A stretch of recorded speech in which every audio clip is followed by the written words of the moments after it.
لە درێژەی کار و چالاکیەکانی ناوەندی سلێمانی ڕێکخراوی قوتابیانی کوردستان شەشەمین فیستیڤاڵی ئەوین بۆ خوێندنەوەی قورئان و سرودی ئایینی بەڕێوەچوو.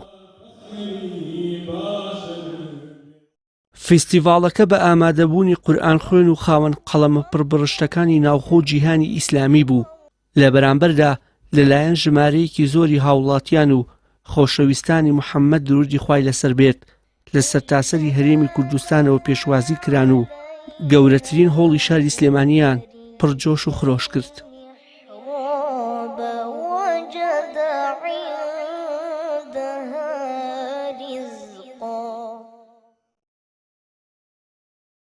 بەڵێ ئێمە بۆ ماوەی مانگێک لە ڕێگەی پێیجەکانمان و لە ڕێگەی کەناڵەکانی ڕاگەیاندنەوانێ ئالامی شەشەمی فستیڤاڵی ئەوینمان کردووە. وەکو ئەیبینن وەکو دەستپێک ئێمە هێشتا چەند خولێکێکمان ماوە، بەڵام لەلایەن هەموو چین و تێژەکانی ناو کۆمەلگا بە تایبەتی عاشقانی ڕەسوول الله صلی الله علیه وسلم لەرە ئامادەیان هەیە و شوێن نەماوەکە ئێمە تا سەر قادرمەکانیشمان پڕ بۆتەوانێ و بەگەرمیەوە پێشوازیان لە فستیڤاڵەکەمان کردووە. و مەجلیسێکی ذکری ئاوا و مەجلیسێکی خەیر هەمومان پێویستیمان پێیەتی کە ماوەیە کاتی خۆمان بدەین بۆی پشوویەکی ڕۆحی بدەین، دڵمان ئارام کەین، خۆمان ئاسوودەکەین. بۆیە من دەستخۆشیەکەم لە ڕێکخراوی قوتابیان و برا بەڕێز و خوشکە بەڕێزانی کە هەڵساون بەم فستیڤاڵە کە فستیڤاڵی ئەوینە و ساڵانە ئەنجامەدرێ لەم هۆڵە. خۆی گەورە پاداشتیان باتەوە و ئینشاڵڵا هەموو لایەک مەئجورن بە ئیزنی خوا. فیستیڤاڵی ئەوین هاوکاتە لەگەڵ خراپی دۆخی دارایی و هەڵگیرسانی شەڕ لە ناوچەکە.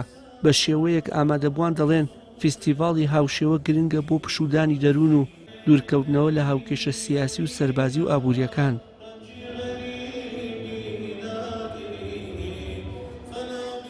هیوادارم هەموو ساڵێکیش ئەگەر توانە هەبێ ئەم لەم جۆرە فیستیڤاڵە بکرێتەوە. بەڕاستی ئەوینمان پێبەخشێت. من لە شاری چەڵچەماڵ هاتم بۆم فیستیڤاڵە، خۆشحاڵ بووم، ئاسوودەی ڕوحی پێبەخشیتین.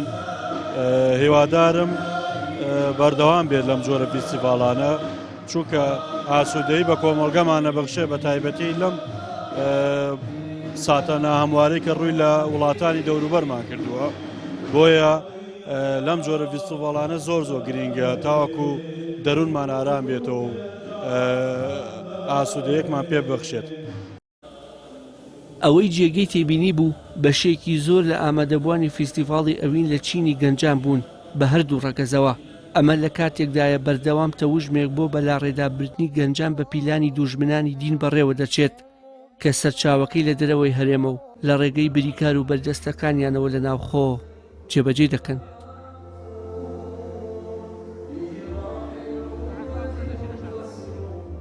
وشیار محەممەد، کەناڵی ئاسمانی پەیام، سلێمانی.